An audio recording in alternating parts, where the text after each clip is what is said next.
Podcast ਦੀ ਲੜੀ number 46 ਵਿੱਚ major market ਵੱਲੋਂ ਸਾਰੇ ਹੀ ਦਰਸ਼ਕਾਂ ਨੂੰ ਅਦਬ ਸਤਿਕਾਰ ਨਾਲ ਸਤਿ ਸ੍ਰੀ ਅਕਾਲ।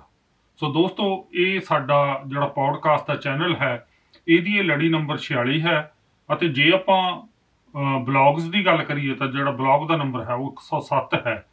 ਤਾਂ ਤੁਸੀਂ ਇਸ ਚੈਨਲ ਤੇ ਸਾਡੀਆਂ ਜਿਹੜੀਆਂ ਵੱਖ-ਵੱਖ ਲੜੀਆਂ ਨੇ ਉਹ ਵੇਖ ਰਹੇ ਹੋ, ਪੌਡਕਾਸਟ ਵੇਖ ਰਹੇ ਹੋ, ਬਲੌਗਸ ਵੇਖ ਰਹੇ ਹੋ, ਟਰੈਵਲ ਵੇਖ ਰਹੇ ਹੋ, ਤੇ ਤੁਹਾਡੇ ਵੱਲੋਂ ਵਿਚਾਰ ਵੀ ਆਉਂਦੇ ਨੇ ਤੇ ਤੁਸੀਂ ਸਹਿਯੋਗ ਵੀ ਦਿੰਦੇ ਹੋ।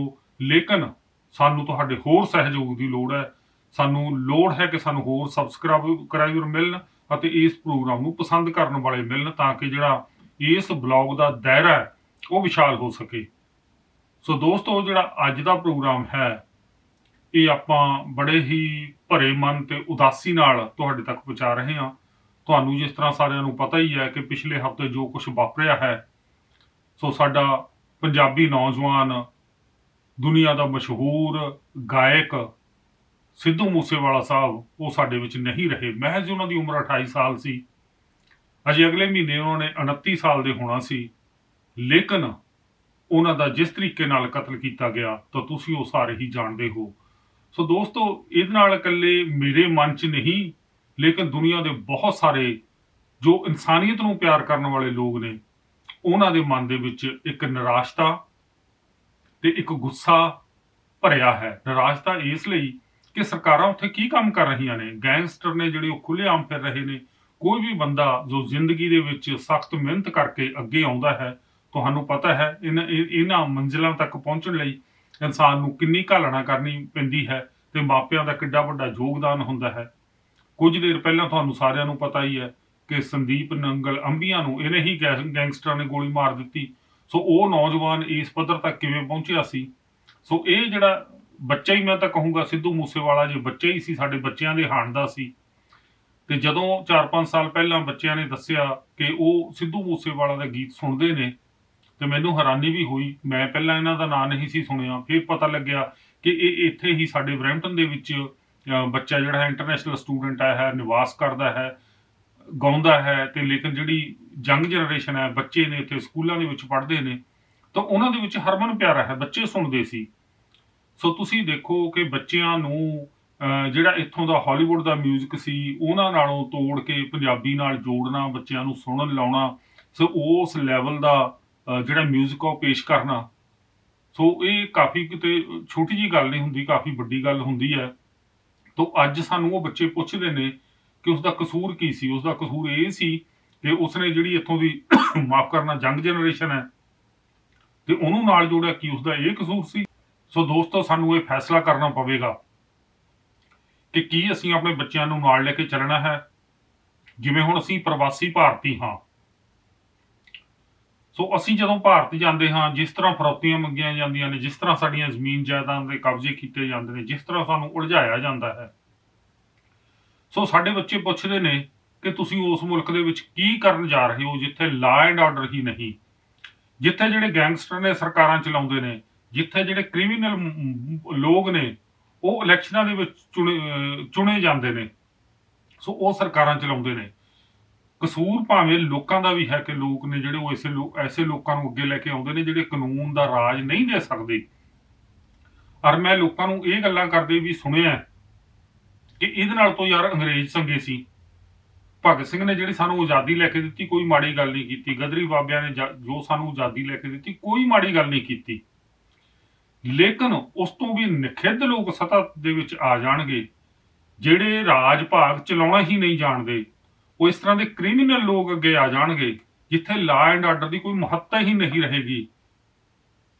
ਕੀ ਅਸੀਂ ਇਸ ਲਈ ਆਜ਼ਾਦੀ ਲੈ ਕੇ ਆਂਦੀ ਸੀ ਵੀ ਸਾਡੇ ਬੱਚਿਆਂ ਨੂੰ ਰੁਜ਼ਗਾਰ ਨਾ ਮਿਲੇ ਤੇ ਸਾਡੇ ਬੱਚੇ ਉੱਥੋਂ ਭੱਜ ਕੇ ਬਾਹਰਲੇ ਮੁਲਕਾਂ ਦਾ ਮੂੰਹ ਕਰਨ। ਸੋ ਦੋਸਤੋ, ਕੱਲ ਇੱਥੇ ਕੈਂਡਲ ਲਾਈਟ ਵਿਜਲ ਸੀ ਮੇਰੇ ਇੱਥੇ ਘਰ ਦੇ ਕੋਲ ਹੀ।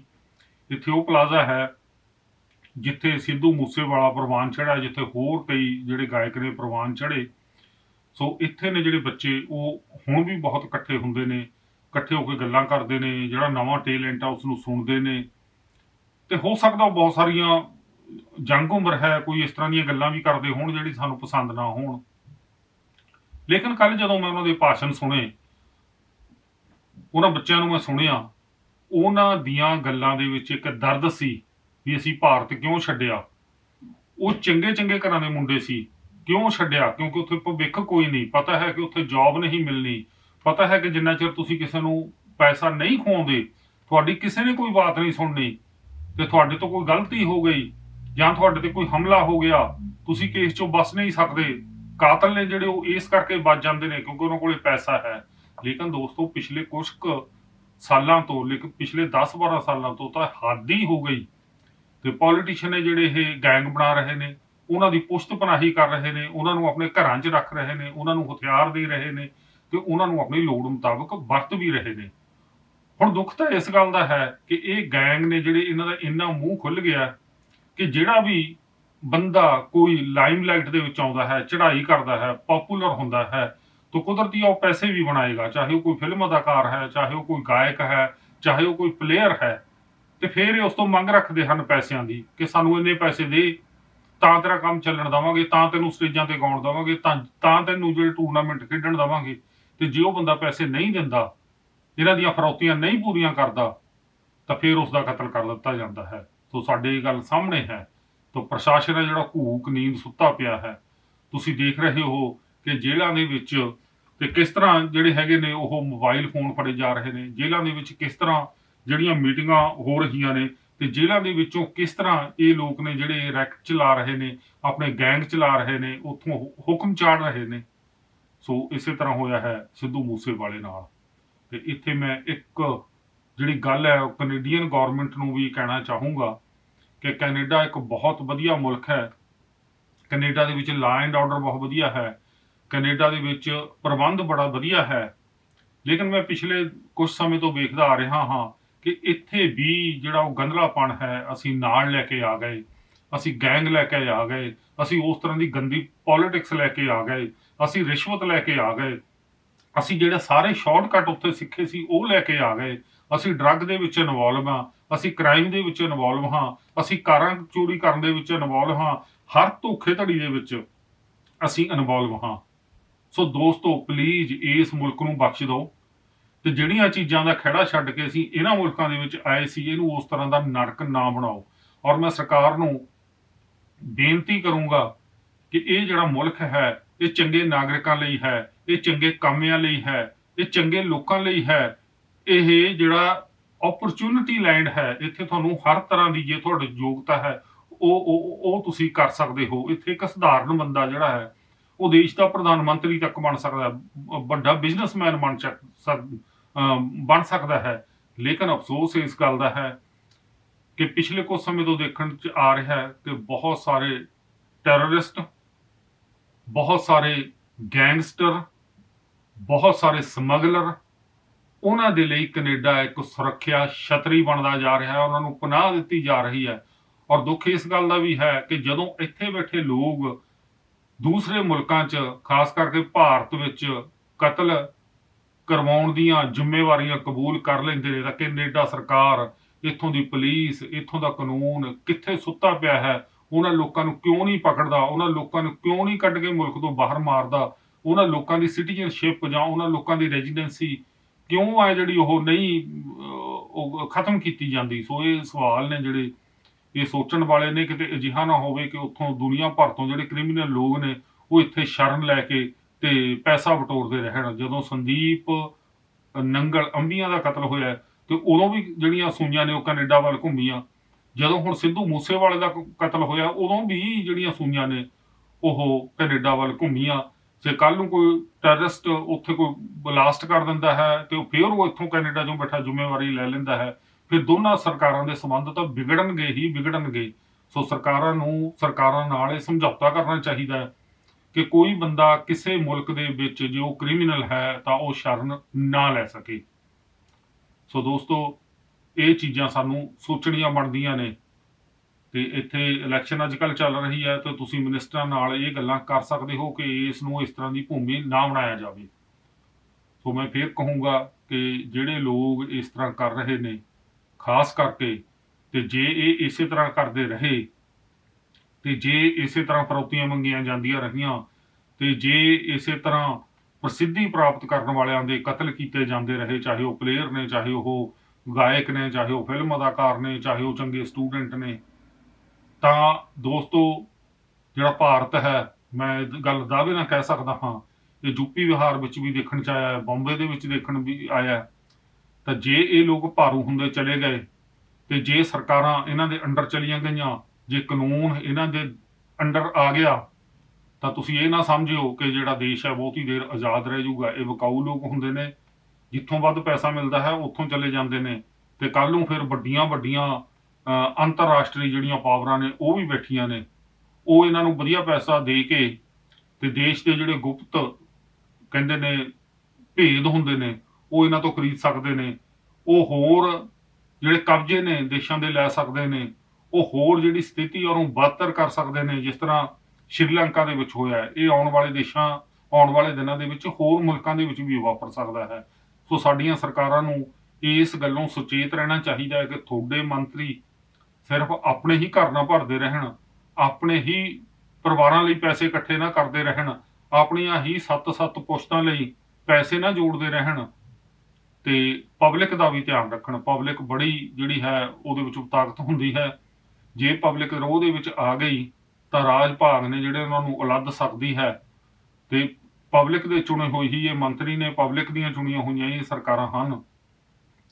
ਸੋ ਜਿਸ ਤਰ੍ਹਾਂ ਇਹ ਕ੍ਰਿਮੀਨਲ ਬੈਠੇ ਜੇਲ੍ਹਾਂ ਦੇ ਵਿੱਚੋਂ ਸਾਰਾ ਕੁਝ ਚਲਾ ਰਹੇ ਨੇ, ਇਹ ਬਹੁਤ ਹੀ ਮੰਦਭਾਗੀ ਗੱਲ ਹੈ। ਤੇ ਇਸ ਤਰ੍ਹਾਂ ਜਿਹੜੇ ਸਾਡੇ ਵਿਦੇਸ਼ਾਂ 'ਚ ਵਸਦੇ ਬੱਚੇ ਨੇ, ਇੱਕ ਤਾਂ ਉਹ ਉਹਨਾਂ ਮੁਲਕਾਂ ਵੱਲ ਮੂੰਹ ਨਹੀਂ ਕਰਨਗੇ, ਤੇ ਇੱਕ ਜਿਹੜੇ ਬੱਚੇ ਉੱਥੇ ਪੜ੍ਹ ਰਹੇ ਨੇ ਤੇ ਉਹ ਕਿਸੇ ਵੀ ਫੀਲਡ ਵਿੱਚ ਅੱਗੇ ਨਹੀਂ ਆਉਣਗੇ। ਸੋ ਕਿਉਂਕਿ ਸਰਕਾਰਾਂ ਦੀ ਮਿਲੀ ਭੁਗਤ ਤੋਂ ਬਗੈਰ, ਮੰਤਰੀਆਂ ਦੀ ਮਿਲੀ ਭੁਗਤ ਤੋਂ ਬਗੈਰ, ਸਰਕਾਰੀ ਪੁਸਤ ਪਨਾਹੀ ਤੋਂ ਬਗੈਰ ਇਹ ਜਿਹੜੀਆਂ ਕੰਡਿਆਲੀਆਂ ਥੋੜ੍ਹਾਂ ਨੇ ਇਹ ਪਨਪ ਨਹੀਂ ਸਕਦੀਆਂ। ਪਰ ਮੈਂ ਇੱਕ ਗੱਲ ਦਾਅਵੇ ਨਾਲ ਕਹਿ ਸਕਦਾ ਕਿ ਉਹਨਾਂ ਚਿਰ ਕੋਈ ਵੀ ਫਸਲ ਅੱਛੀ ਨਹੀਂ ਹੋ ਸਕਦੀ, ਚੰਗਾ ਝਾੜ ਨਹੀਂ ਦੇ ਸਕਦੀ, ਜਿੰਨਾ ਚਿਰ ਉਹਦੇ ਵਿੱਚੋਂ ਨਦੀਨ ਮੋਥਾ ਜਿਹੜੀਆਂ ਥੋੜ੍ਹਾਂ ਨੇ, ਇਹ ਕੰਡਿਆਲੇ ਜਿਹੜੇ ਬੂਟੇ ਨੇ ਉਹ ਨਹੀਂ ਹਟਾਏ ਜਾਣਗੇ, ਉਹਨਾਂ ਚਿਰ ਕੋਈ ਵੀ ਫਸਲ ਹੈ ਜਿਹੜੀ ਉਹ ਪਨਪ ਨਹੀਂ ਸਕਦੀ। ਸੋ ਸਾਨੂੰ ਦੋਸਤੋ ਇਹਨਾਂ ਗੱਲਾਂ ਦਾ ਧਿਆਨ ਰੱਖਣਾ ਪਊਗਾ। ਸੋ ਮੈਂ ਤੁਹਾਡਾ ਜ਼ਿਆਦਾ ਟਾਈਮ ਨਹੀਂ ਲੈਣਾ, ਬਸ ਸਿਰਫ ਇੰਨੀ ਗੱਲ ਹੀ ਕਹਿਣੀ ਹੈ ਕਿ ਜਿਹੜਾ ਕਤਲ ਹੈ, ਇਹ ਹੋਏ ਨੇ ਪਿਛਲੇ 2-3 ਕਤਲ। ਪਹਿਲਾਂ ਦੀਪ ਸਿੱਧੂ ਜਿਹੜਾ ਹੈ ਉਹਦੀ ਮੌਤ ਹੋਈ, ਉਹ ਵੀ ਇਸੇ ਤਰ੍ਹਾਂ ਦੇ ਹਾਲਾਤਾਂ ਦੇ ਵਿੱਚ ਹੋਈ। 4 ਦਿਨ ਗੱਲ ਚੱਲੀ ਤੇ ਫਿਰ ਸਾਰੇ ਲੋਕ ਚੁੱਪ ਕਰ ਗਏ, ਕੋਈ ਗੱਲ ਨਹੀਂ, ਕੀ ਬਣਿਆ ਕੋਈ ਪਤਾ ਨਹੀਂ। ਉਸ ਤੋਂ ਪਹਿਲਾਂ ਤਾਂ ਕਿਸਾਨਾਂ ਦਾ ਸੰਘਰਸ਼ ਚੱਲਿਆ, ਕਹਿੰਦੇ ਸਾਰੀਆਂ ਮੰਗਾਂ ਮੰਨ ਲਈਆਂ ਗਈਆਂ ਜੀ, ਸੰਘਰਸ਼ ਮੁਲਤਵੀ ਕਰ ਦਿੱਤਾ ਕਿਉਂਕਿ ਸਾਰੀਆਂ ਮੰਗਾਂ ਮੰਨ ਲਈਆਂ ਗਈਆਂ। ਲੇਕਿਨ ਸਾਨੂੰ ਜਿਹੜੇ ਲੋਕ ਇੱਥੇ ਪ੍ਰਵਾਸੀ ਭਾਰਤੀ ਸਾਰੇ ਉਸ ਸੰਘਰਸ਼ ਦੀ ਸਪੋਰਟ ਕਰਦੇ ਸੀ, ਕਿ ਉਹ ਮੈਨੂੰ ਦੱਸ ਸਕਦੇ ਨੇ ਮੈਸੇਜ ਲਿਖ ਕੇ ਕਿ ਕਿਹੜੀ ਮੰਗ ਮੰਨੀ ਗਈ, ਜੋ ਮੰਨੀ ਗਈ ਸੀ ਤੇ ਉਹ ਪੰਜਾਬ ਦੇ ਵਿੱਚ ਲਾਗੂ ਹੋ ਚੁੱਕੀ ਹੈ, ਉਹ ਮੰਨੀ ਗਈ ਹੈ, ਜਾਂ ਸਾਡਾ ਜਿਹੜਾ ਸਾਲ ਭਰ ਉੱਥੇ ਕਿਸਾਨਾਂ ਦਾ ਬੈਠਣਾ, ਭਾਵੁਕ ਹੋ ਕੇ ਉਸ ਤਰ੍ਹਾਂ ਦੇ ਗੀਤ ਗਾਉਣੇ, ਇੰਨੀ ਸਪੋਰਟ ਕਰਨੀ, ਇੰਨਾ ਸਾਰਾ ਕੁਝ ਹੋਣਾ ਤੇ ਹਾਲਾ ਲਾਲਾ ਕਰਨੀ, ਤੇ ਜਾਂ ਸਿਰਫ ਉਹ ਮਹਿਜ਼ ਇੱਕ ਦਿਖਾਵਾ ਹੀ ਸੀ। ਤੇ ਫਿਰ ਹੁਣ ਉਹ ਕਿੱਥੇ ਗਈਆਂ ਮੰਗਾਂ, ਕਿਉਂ ਨਹੀਂ ਲਾਗੂ ਹੋਈਆਂ? ਸੋ ਇਸੇ ਤਰ੍ਹਾਂ ਦੀਪ ਸਿੱਧੂ ਦੀ ਵਾਰੀ ਹੋਇਆ, ਉਹਦਾ ਕਤਲ ਹੋ ਗਿਆ, ਬੜਾ ਰੌਲਾ ਪਿਆ 15-20 ਦਿਨ, ਬੜੀਆਂ ਪੋਸਟਾਂ ਪਾਈਆਂ, ਤੇ ਜਿਹੜੇ ਯੂਟਿਊਬਰ ਸੀਗੇ ਉਹਨਾਂ ਨੇ ਵਾਹ ਖੱਟਣ ਲਈ ਬੜੇ ਸਨਸਨੀਖੇਜ਼ ਜਿਹੜੇ ਹਾਈਡਿੰਗ ਬਣਾ ਕੇ ਮੂਵੀਆਂ ਪਾਈਆਂ, ਲੇਕਿਨ ਉਹ ਆਪਣੇ ਜਿਹੜੇ ਲਾਈਕਸ ਲੈਣ ਤੱਕ ਜਾਂ ਸਬਸਕ੍ਰਾਈਬਰ ਬਣਾਉਣ ਤੱਕ ਹੀ ਸੀਮਿਤ ਰਹੇ। ਗੱਲਾਂ ਉੱਥੇ ਦੀਆਂ ਉੱਥੇ ਹੀ ਰਹਿ ਗਈਆਂ, ਕੁਛ ਨਹੀਂ ਬਣਿਆ। ਤੇ ਫਿਰ ਸੰਦੀਪ ਦਾ ਕਤਲ ਹੋਇਆ, ਫਿਰ ਇਹੀ ਕੁਛ ਹੋਇਆ। ਤੇ ਉੱਥੇ ਹੁਣ ਜਦੋਂ ਸਿੱਧੂ ਦਾ ਕਤਲ ਹੋਇਆ, ਸਿੱਧੂ ਮੂਸੇਵਾਲਾ ਦਾ ਕਤਲ ਹੋਇਆ, ਤੇ ਲੋਕ ਨੇ ਜਿਹੜੇ ਉੱਥੋਂ ਲਾਈਵ ਹੋਈ ਜਾ ਰਹੇ ਨੇ, ਲੋਕ ਜਿਹੜੇ ਹਨ ਉਹ ਮਾੜੀ ਜਿਹੀ ਵੀ ਕੋਈ ਫੁਟੇਜ ਮਿਲ ਗਈ ਉਹਨੂੰ ਵਿਊ ਲੈਣ ਲਈ ਚੱਕ ਕੇ YouTube ਤੇ ਜਾਂ ਹੋਰ ਚੈਨਲਾਂ ਤੇ ਪਾਈ ਜਾ ਰਹੇ ਨੇ ਕਿ ਇਹੀ ਸਾਡਾ ਕਿਰਦਾਰ ਰਹਿ ਗਿਆ। ਸੋ ਦੋਸਤੋ, ਇਹ ਸੋਚਣ ਦੀ ਲੋੜ ਹੈ ਵੀ ਅਸੀਂ ਕਿਸ ਪਾਸੇ ਵੱਲ ਨੂੰ ਜਾ ਰਹੇ ਹਾਂ, ਅਸੀਂ ਪੰਜਾਬੀ ਲੋਕ ਕਿਸ ਪਾਸੇ ਵੱਲ ਨੂੰ ਜਾ ਰਹੇ ਹਾਂ। ਅਸੀਂ ਹਥਿਆਰਾਂ ਦੇ ਕਲਚਰ ਨੂੰ ਪ੍ਰਮੋਟ ਕੀਤਾ, ਅਸੀਂ ਹੁਣ ਉਸੇ ਦੀ ਗ੍ਰਿਫਤ ਦੇ ਵਿੱਚ ਆ ਗਏ ਹਾਂ। ਜੇ ਅਸੀਂ ਲੋਕ ਸਿੱਧੂ ਮੂਸੇਵਾਲੇ ਦੇ ਵਿਚਾਰਾਂ ਨਾਲ ਬਹੁਤੇ ਨਹੀਂ ਸਹਿਮਤ ਸੀ, ਕਿਉਂਕਿ ਜਦੋਂ ਸਾਡਾ ਜਿਹੜਾ ਗਾਇਕੀ ਜਿਹੜੀ ਸਾਡੀ ਹੈ ਉਹ ਇਸ ਤਰ੍ਹਾਂ ਦੀ ਵਾਇਲੈਂਸ ਵੱਲ ਨੂੰ ਜਾ ਰਹੀ ਸੀ, ਇਸ ਤਰ੍ਹਾਂ ਦੇ ਹਥਿਆਰਾਂ ਦੀ ਦੌੜ ਵੱਲ ਨੂੰ ਜਾ ਰਹੀ ਸੀ, ਤਾਂ ਸਾਰੇ ਅਸੀਂ ਉਸ ਦਾ ਵਿਰੋਧ ਕਰਦੇ ਸੀ। ਲੇਕਿਨ ਇਹਨਾਂ ਆਵਾਜ਼ਾਂ ਨੂੰ ਇਸ ਤਰ੍ਹਾਂ ਦਬਾ ਦੇਣਾ, ਇਹਨਾਂ ਆਵਾਜ਼ਾਂ ਨੂੰ ਕਿਸੇ ਚੰਗੇ ਪਾਸੇ ਆਉਣ ਦਾ ਮੌਕਾ ਨਾ ਮਿਲਣਾ, ਇਹ ਵੀ ਇੱਕ ਬਹੁਤ ਵੱਡਾ ਕ੍ਰਾਈਮ ਹੈ। ਤੇ ਸਾਨੂੰ ਇਹ ਸਮਝਣਾ ਪਊਗਾ, ਸਾਨੂੰ ਪਿਆਰ ਨਾਲ ਇਹਨਾਂ ਲੋਕਾਂ ਨੂੰ ਮਤਲਬ ਉਸ ਪਾਸੇ ਨੂੰ ਲੈ ਕੇ ਆਉਣਾ ਪਊਗਾ। ਤੇ ਹਥਿਆਰ ਕਿਸੇ ਮਸਲੇ ਦਾ ਹੱਲ ਨਹੀਂ, ਸਾਨੂੰ ਵਿਚਾਰਾਂ ਨਾਲ ਦੂਸਰੇ ਦਾ ਦਿਲ ਜਿੱਤਣਾ, ਸਰਕਾਰਾਂ ਦੇ ਖਿਲਾਫ ਡਟਣਾ ਆਉਣਾ ਵੀ ਸਿੱਖਣਾ ਪਵੇਗਾ। ਤੇ ਹਥਿਆਰ ਤਾਂ ਫਿਰ ਵੱਡੇ ਤੋਂ ਵੱਡੇ ਪਏ ਨੇ, ਅੱਜ AK-47 ਹੈ, ਕੱਲ ਨੂੰ ਫਿਰ ਟੈਂਕ ਵੀ ਨੇ, ਜਹਾਜ਼ ਵੀ ਨੇ, ਪਰਮਾਣੂ ਬੰਬ ਵੀ ਨੇ। ਤੇ ਇਹਦਾ ਕਿਤੇ ਵੀ ਕੋਈ ਹੱਲ ਨਹੀਂ। ਹਥਿਆਰਾਂ ਨੂੰ ਨਹੀਂ ਜਿੱਤਿਆ ਜਾ ਸਕਦਾ। ਗੋਲੀ ਬਦਲੇ ਗੋਲੀ ਨਾਲ ਕੁਝ ਵੀ ਹੱਲ ਨਹੀਂ ਹੋ ਸਕਦਾ। ਸੋ ਦੋਸਤੋ, ਇਹ ਸੋਚਣਾ ਪਵੇਗਾ। ਤੇ ਅੱਜ ਸਾਡੇ ਇੱਥੇ ਜਿਹੜੇ ਬੱਚੇ ਨੇ ਉਹਨਾਂ ਦਾ ਮਨ ਟੁੱਟਿਆ। ਪੰਜਾਬ ਦੇ ਵਿੱਚੋਂ ਜਿਹੜੀ ਲਗਾਤਾਰ ਹੈ ਉਹ ਹਿਜਰਤ ਹੋ ਰਹੀ ਹੈ। ਪੰਜਾਬ ਦਾ ਜਿਹੜਾ ਜਹਾਜ਼ ਹੈ ਉਹ ਡੁੱਬ ਰਿਹਾ, ਕਾਨੂੰਨ ਪੱਖੋਂ ਵੀ, ਰੁਜ਼ਗਾਰ ਪੱਖੋਂ ਵੀ, ਪਾਣੀ ਪੱਖੋਂ ਵੀ। ਸੋ ਲੋਕ ਉਹਨੂੰ ਛੱਡ ਕੇ ਦੌੜ ਰਹੇ ਨੇ। ਰਹਿ ਕੇ ਕਰੋਗੇ ਵੀ ਕੀ? ਕਰੋਗੇ ਕੋਈ ਗੱਲ ਕਰਨ ਦੀ ਕੋਸ਼ਿਸ਼ ਕਰੋਗੇ ਤਾਂ ਤੁਹਾਨੂੰ ਮਰਵਾ ਦਿੱਤਾ ਜਾਵੇਗਾ। ਸਰਕਾਰਾਂ ਕਈ ਵਾਰ ਆਪ ਸਿੱਧੇ ਮਾਰਦੀਆਂ ਨੇ ਤੇ ਕਈ ਵਾਰ ਇਸ ਤਰ੍ਹਾਂ ਦੇ ਜਿਹੜਾ ਕ੍ਰਿਮੀਨਲ ਅਨਸਰ ਹੈ ਉਹਨਾਂ ਤੋਂ ਮਰਵਾਉਂਦੀਆਂ ਨੇ। ਸੋ ਸਾਨੂੰ ਸੋਚਣਾ ਪਵੇਗਾ। ਸੋ ਸਾਡੇ ਬੱਚੇ ਨੇ ਜਿਹੜੇ, ਤੁਸੀਂ ਟੂਰਿਜ਼ਮ ਦੀ ਗੱਲ ਕਰਦੇ ਹੋ, ਟੂਰਿਜ਼ਮ ਤਾਂ ਤੁਹਾਡਾ ਤਾਂ ਹੀ ਚੱਲੇਗਾ ਨਾ ਜੇ ਸਾਡੇ ਬੱਚੇ ਇੱਧਰ ਆਉਣ ਵੱਲ ਮੂੰਹ ਕਰਨਗੇ। ਸੋ ਜੇ ਇਸ ਤਰ੍ਹਾਂ ਕਿਸੇ ਦੀ ਵੀ ਜਾਨ ਸੁਰੱਖਿਅਤ ਨਹੀਂ ਹੈ, ਕੋਈ ਵੀ ਕਿਸੇ ਨੂੰ ਦਿਨ ਦਿਹਾੜੇ ਕਤਲ ਕਰ ਸਕਦਾ ਹੈ, ਕੋਈ ਵੀ ਕਿਸੇ ਦੀ ਲੁੱਟ ਖੋਹ ਕਰ ਸਕਦਾ ਹੈ। ਤੁਸੀਂ ਅੰਕੜੇ ਕੱਢ ਕੇ ਦੇਖੋ ਕਿਵੇਂ ਧੜਾ ਧੜ ਕਤਲ ਹੋ ਰਹੇ ਨੇ। ਤਾਂ ਕੌਣ ਆਏਗਾ ਉਸ ਦੇਸ਼ ਦੇ ਵਿੱਚ? ਕੌਣ ਪੈਸਾ ਇਨਵੈਸਟ ਕਰੇਗਾ? ਸਰਕਾਰਾਂ ਭਾਵੇਂ ਚੰਗੇ ਕੰਮ ਕਰ ਰਹੀਆਂ ਨੇ, ਤੇ ਮੈਂ ਤਾਂ ਇਹ ਗੱਲ ਦਾਅਵੇ ਨਾਲ ਕਹਿ ਸਕਦਾ ਕਿ ਸਾਰੀ ਰਾਜਨੀਤਿਕ ਖੇਡ ਹੈ। ਤੇ ਇੱਕ ਪਾਰਟੀ ਹੈ ਜਿਹੜੀ ਉਹ ਦੂਸਰੀ ਪਾਰਟੀ ਨੂੰ ਨੀਵਾਂ ਦਿਖਾਉਣਾ ਚਾਹੁੰਦੀ ਹੈ, ਉਸ ਨੂੰ ਹਰ ਤਰ੍ਹਾਂ ਜਿਹੜਾ ਸ਼ਕਤੀਹੀਣ ਕਰਨਾ ਚਾਹੁੰਦੀ ਹੈ। ਜਿਹੜੀ ਦੂਸਰੇ ਪਾਸੇ ਵਾਲੀ ਹੈ, ਜਿਹੜੇ ਸੱਤਾ ਵਿੱਚ ਨਹੀਂ ਹਨ, ਉਹ ਦੂਸਰੀ ਪਾਰਟੀ ਨੂੰ ਸੱਤਾ ਜੋ ਸੁੱਟਣਾ ਚਾਹੁੰਦੇ ਨੇ। ਉਹਨਾਂ ਲਈ ਉਸ ਤਰ੍ਹਾਂ ਦੀਆਂ ਮੁਸ਼ਕਲਾਂ ਖੜੀਆਂ ਕਰਨੀਆਂ ਚਾਹੁੰਦੇ ਨੇ ਕਿ ਸਰਕਾਰ ਚੱਲ ਨਾ ਸਕੇ। ਸੋ ਇਸੇ ਕਰਕੇ ਸਰਕਾਰਾਂ ਨੇ ਜਿਹੜੀਆਂ ਇਹ ਗੈਂਗ ਬਣਾਉਂਦੀਆਂ ਨੇ ਤੇ ਪਾਲਦੀਆਂ ਨੇ, ਤਾਂ ਕਿ ਉਹਨਾਂ ਨੂੰ ਮੌਕੇ ਸਿਰ ਕੰਮ ਲਿਆ ਜਾ ਸਕੇ, ਅਫਰਾ ਤਫਰੀ ਫੈਲਾਈ ਜਾ ਸਕੇ, ਲਾ ਐਂਡ ਆਰਡਰ ਨੂੰ ਬਰਬਾਦ ਕੀਤਾ ਜਾ ਸਕੇ, ਟੈਰਰਿਜ਼ਮ ਫੈਲਾਇਆ ਜਾ ਸਕੇ, ਵੱਡੇ ਲੋਕਾਂ ਦੇ ਕਤਲ ਕਰਾਏ ਜਾ ਸਕਣ, ਤਾਂ ਕਿ ਇਹ ਕਹਿਣ ਵਾਲੇ ਬਣਨ ਕਿ ਇਹ ਜਿਹੜੀ ਸਰਕਾਰ ਹੈ ਇਹਨੂੰ ਹਟਾਓ। ਸੋ ਸਾਨੂੰ ਜਿਹੜੀ ਇਹ ਰਾਜਨੀਤੀ ਹੈ, ਇਸ ਦੀ ਗੰਦੀ ਖੇਡ ਨੂੰ ਚੰਗੀ ਤਰ੍ਹਾਂ ਸਮਝਣਾ ਪਵੇਗਾ ਅਤੇ ਆਪਣੇ ਆਪ ਨੂੰ ਇਸ ਲੜਾਈ ਲਈ ਤਿਆਰ ਕਰਨਾ ਪਵੇਗਾ। ਅਸੀਂ ਭਾਵੇਂ ਵਿਦੇਸ਼ਾਂ ਦੇ ਵਿੱਚ ਬੈਠੇ ਹਾਂ, ਸਾਡੀ ਵੀ ਉਹੀ ਕਹਾਣੀ ਹੈ। ਨਹੀਂ, ਕੋਈ ਬੰਦਾ ਆਪਣਾ ਮੁਲਕ ਛੱਡ ਕੇ ਨਹੀਂ ਆਉਣਾ ਚਾਹੁੰਦਾ। ਕੋਈ ਬੰਦਾ ਇੱਥੇ ਆ ਕੇ ਜ਼ੀਰੋ ਤੋਂ ਸਟਾਰਟ ਨਹੀਂ ਕਰਨਾ ਚਾਹੁੰਦਾ। ਸੋ ਜਦੋਂ ਅਸੀਂ ਆਏ ਸੀ ਉਦੋਂ ਵੀ ਇਹੀ ਹਾਲਾਤ ਸਨ। 84 ਤੋਂ ਲੈ ਕੇ 90 ਦਾ ਜਿਹੜਾ ਦੌਰ ਸੀ, ਉਦੋਂ ਵੀ ਇਹੀ ਹਾਲਾਤ ਸਨ ਕਿ ਜਿਹੜੇ ਨੌਜਵਾਨ ਸੀ ਉਹਨਾਂ ਨੂੰ ਲੱਭ ਕੇ ਜ਼ਿਬਾ ਕੀਤਾ ਜਾਣਾ, ਕਦੇ ਸਰਕਾਰ ਵੱਲੋਂ, ਕਦੇ ਟੈਰਰਿਸਟਾਂ ਵੱਲੋਂ, ਤੇ ਆਮ ਬੰਦੇ ਦਾ ਜੀਣਾ ਹੀ ਕੋਈ ਨਹੀਂ ਸੀ। ਤਾਂ ਹੁਣ ਉਸੇ ਤਰ੍ਹਾਂ ਦੇ ਹਾਲਾਤ ਫਿਰ ਬਣਦੇ ਜਾ ਰਹੇ ਨੇ। ਜਿਹੜਾ ਕੋਈ ਉੱਭਰਦਾ ਕਿਸੇ ਵੀ ਖੇਤਰ ਦੇ ਵਿੱਚ, ਉਹਨੂੰ ਮਾਰ ਦਿਓ, ਜਾਂ ਉਹ ਤੋਂ ਫਰੌਤੀ ਮੰਗੋ, ਉਹ ਤੋਂ ਪੈਸਾ ਲਓ, ਉਹਨੂੰ ਆਪਣੇ ਥੱਲੇ ਲਾ ਕੇ ਰੱਖੋ, ਉਹਨੂੰ ਆਪਣੇ ਅਧੀਨ ਰੱਖੋ। ਸੋ ਇਹ ਜਿਹੜੇ ਗੈਂਗ ਨੇ ਇਹ ਸੌਖੀ ਮਨੀ ਕਮਾਉਂਦੇ ਨੇ। ਇਹ ਇਕੱਲੇ ਇਸੇ ਗੱਲ ਨਾਲ ਨਹੀਂ ਜੁੜੇ ਹੋਏ, ਇਹ ਸਮਗਲਿੰਗ ਕਰਦੇ ਨੇ, ਇਹ ਹਿਊਮਨ ਟ੍ਰੈਫਿਕਿੰਗ ਕਰਦੇ ਨੇ। ਤੇ ਜਿਹੜੀਆਂ, ਮੈਂ ਤਾਂ ਇਸ ਗੱਲ 'ਚ ਕਹਿਣ 'ਚ ਕੋਈ ਹਰਜ ਨਹੀਂ ਸਮਝਦਾ ਕਿ ਤੁਸੀਂ ਦੇਖ ਲਓ ਕਬੱਡੀ ਦੇ ਜਿਹੜੇ ਟੂਰਨਾਮੈਂਟ ਹੁੰਦੇ ਸੀ ਉਹਨਾਂ ਦੇ ਵਿੱਚ ਕੀ ਕੁਛ ਛੁਪਿਆ ਹੈ, ਕਿੰਨੀ ਡਰੱਗ ਇਨਵੋਲਵ ਹੈ, ਕਿੰਨੀ ਹਿਊਮਨ ਟ੍ਰੈਫਿਕਿੰਗ ਇਨਵੋਲਵ ਹੈ, ਕਿਵੇਂ ਆਏ ਦਿਨ ਡਰੱਗ ਆ ਕੇ ਵਿਕ ਰਹੀ ਹੈ, ਕਿਵੇਂ ਬਾਰਡਰ ਕ੍ਰਾਸ ਹੋ ਰਹੇ ਨੇ, ਕਿਸ ਤਰ੍ਹਾਂ ਸਾਡੇ ਬੰਦੇ ਫੜੇ ਜਾ ਰਹੇ ਨੇ, ਕਿਸ ਤਰ੍ਹਾਂ ਇੱਥੇ ਸਾਡੇ ਬਰੈਂਪਟਨ 'ਚ ਦੇਖ ਲਓ ਕਿਵੇਂ ਕਾਰਾਂ ਚੋਰੀ ਹੋ ਰਹੀਆਂ ਨੇ, ਤੇ ਬੰਦੇ ਕੌਣ ਨੇ? ਸਾਡੇ ਬੰਦੇ ਨੇ। ਸੋ ਅਸੀਂ ਦੋਸਤੋ ਕਿਸ ਪਾਸੇ ਵੱਲ ਤੁਰ ਪਏ ਹਾਂ? ਸੋ ਸਾਨੂੰ ਇਹ ਸੋਚਣਾ ਪਵੇਗਾ। ਤੇ ਮੈਂ ਜ਼ਿਆਦਾ ਗੱਲ ਨਹੀਂ ਹੋਰ ਕਰ ਸਕਦਾ। ਤੇ ਮੈਨੂੰ ਇਸ ਗੱਲ ਦਾ ਅਫਸੋਸ ਹੈ। ਰਾਤ ਮੈਂ ਸਾਰੇ ਜਿਹੜੇ ਵਿਦਿਆਰਥੀ ਸੀ ਉਹਨਾਂ ਦੇ ਵਿਚਾਰ ਸੁਣੇ ਨੇ। ਮੈਂ ਤੁਹਾਨੂੰ ਉਹ ਸਾਰੀ ਜਿਹੜੀ ਰਿਕਾਰਡਿੰਗ ਮੇਰੇ ਪਾਸ ਹੈ ਮੈਂ ਤੁਹਾਨੂੰ ਪੇਸ਼ ਵੀ ਕਰੂੰਗਾ। ਤੇ ਉਹੀ ਪਲਾਜ਼ਾ ਜਿੱਥੋਂ ਸਿੱਧੂ ਮੂਸੇਵਾਲਾ ਪ੍ਰਵਾਨ ਚੜ੍ਹਿਆ। ਸੋ ਉਹੀ ਉਹਦੇ ਦੋਸਤ ਜਿਨ੍ਹਾਂ ਨਾਲ ਉਸਨੇ ਇਹ ਆਪਣਾ ਜਿਹੜਾ ਕਰੀਅਰ ਸੀ ਉਹਦੀ ਸ਼ੁਰੂਆਤ ਕੀਤੀ, ਉਹ ਸਾਰੇ ਉੱਥੇ ਬੋਲਦੇ ਰਹੇ, ਯਾਦਾਂ ਸਾਂਝੀਆਂ ਕਰਦੇ ਰਹੇ। ਤੇ ਮੈਨੂੰ ਉਹਨਾਂ ਮਾਪਿਆਂ ਨਾਲ ਹਮਦਰਦੀ ਹੈ ਜਿਨ੍ਹਾਂ ਦਾ ਇੱਕੋ ਇੱਕ ਪੁੱਤ ਮਾਰ ਦਿੱਤਾ ਗਿਆ ਜਦੋਂ ਉਹ ਇਸ ਬੁਲੰਦੀ ਤੇ ਗਿਆ।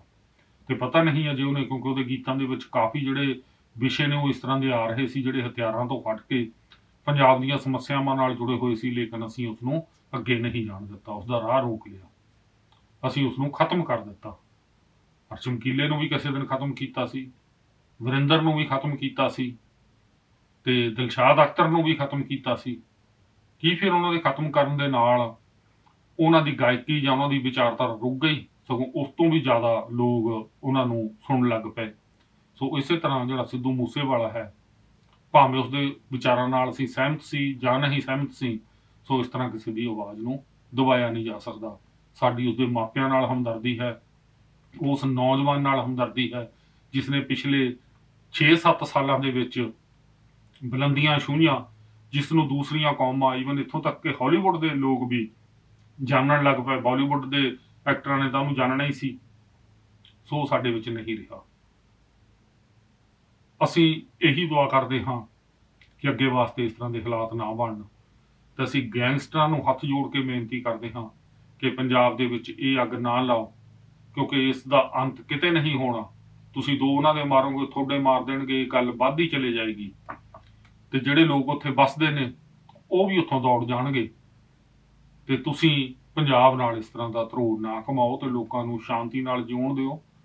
ਸੋ ਇੱਥੇ ਹੀ ਮੈਂ ਜਿਹੜਾ ਹੈ ਪ੍ਰੋਗਰਾਮ ਦੀ ਸਮਾਪਤੀ ਕਰਦਾ ਹਾਂ, ਤੇ ਸਾਡੇ ਚੈਨਲ ਵੱਲੋਂ ਅਸੀਂ ਗਹਿਰੇ ਦੁੱਖ ਦਾ ਪ੍ਰਗਟਾਵਾ ਕਰਦੇ ਹਾਂ। ਸੋ ਜਿਸ ਤਰ੍ਹਾਂ ਸਿੱਧੂ ਮੂਸੇਵਾਲੇ ਦਾ ਕਤਲ ਕੀਤਾ ਗਿਆ, ਜਿਸ ਤਰ੍ਹਾਂ ਦੇ ਉਹਨਾਂ ਦੇ ਮਾਂ-ਬਾਪ ਦੇ ਹਾਲਾਤ ਨੇ, ਜਿਸ ਤਰ੍ਹਾਂ ਉਸ ਦੇ ਪਿਤਾ ਨੇ ਸੰਸਕਾਰ ਸਮੇਂ ਆਪਣੀ ਪੱਗ ਉਤਾਰ ਕੇ ਲੋਕਾਂ ਤੋਂ ਇਹ ਮੰਗਿਆ ਵੀ ਪੰਜਾਬ ਨੂੰ ਬਖਸ਼ ਦਿਓ, ਜਿਸ ਤਰ੍ਹਾਂ ਉਸ ਦੀ ਮਾਤਾ ਦਾ ਜਿਹੜਾ ਦਰਦ ਸੀ ਉਹ ਵੇਖਿਆ ਨਹੀਂ ਸੀ ਜਾ ਰਿਹਾ। ਅਸੀਂ ਮਾਪੇ ਜੋ ਵੀ ਹਾਂ, ਅਸੀਂ ਇਹ ਦਰਦ ਨੂੰ ਮਹਿਸੂਸ ਕਰ ਸਕਦੇ ਹਾਂ ਕਿ ਜਦੋਂ ਤੁਹਾਡਾ ਇੱਕੋ ਇੱਕ ਬੱਚਾ ਚਲਿਆ ਜਾਵੇ ਤਾਂ ਤੁਹਾਨੂੰ ਕਿਹੜੇ ਹਾਲਾਤਾਂ 'ਚੋਂ ਗੁਜ਼ਰਨਾ ਪੈਂਦਾ ਹੈ। ਬੱਚਾ ਵੀ ਉਹ ਜਿਹਨੇ ਇੰਨੀ ਛੋਟੀ ਉਮਰ ਦੇ ਵਿੱਚ ਪੂਰੇ ਸੰਸਾਰ ਵਿੱਚ ਆਪਣਾ ਨਾਂ ਕਮਾਇਆ ਹੋਵੇ। ਸੋ ਦੋਸਤੋ, ਸਾਨੂੰ ਇਹਨਾਂ ਚੀਜ਼ਾਂ ਤੋਂ ਬਾਹਰ ਆਉਣਾ ਪਵੇਗਾ, ਸਾਨੂੰ ਇਹਨਾਂ ਚੀਜ਼ਾਂ ਨੂੰ ਸਮਝਣਾ ਪਵੇਗਾ ਕਿ ਅਸੀਂ ਪੰਜਾਬ ਦੇ ਲੋਕ, ਸਾਡੀ ਜਵਾਨੀ, ਸਾਡਾ ਸੰਗੀਤ, ਸਾਡਾ ਸਾਹਿਤ ਕਿੱਧਰ ਨੂੰ ਜਾ ਰਿਹਾ ਹੈ, ਤੇ ਸਾਡੇ ਨਿਸ਼ਾਨੇ ਕੀ ਨੇ, ਅਸੀਂ ਕਿੱਥੇ ਪਹੁੰਚਣਾ ਚਾਹੁੰਦੇ ਹਾਂ, ਜਾਂ ਕਿਤੇ ਇਹ ਤਾਂ ਨਹੀਂ ਹੈ ਕਿ ਅਸੀਂ ਬਰਬਾਦੀ ਵੱਲ ਜਾ ਰਹੇ ਹਾਂ ਤੇ ਆਪਣੇ ਆਪ ਨੂੰ ਖਤਮ ਕਰ ਰਹੇ ਹਾਂ। ਸੋ ਇੱਥੇ ਹੀ ਮੇਜਰ ਮੰਕ ਨੂੰ ਦਿਓ ਆ ਗਿਆ। ਮੇਰੇ ਵੱਲੋਂ ਤੁਹਾਨੂੰ ਸਾਰਿਆਂ ਨੂੰ ਆਦਰ ਸਤਿਕਾਰ ਨਾਲ ਸਤਿ ਸ੍ਰੀ ਅਕਾਲ।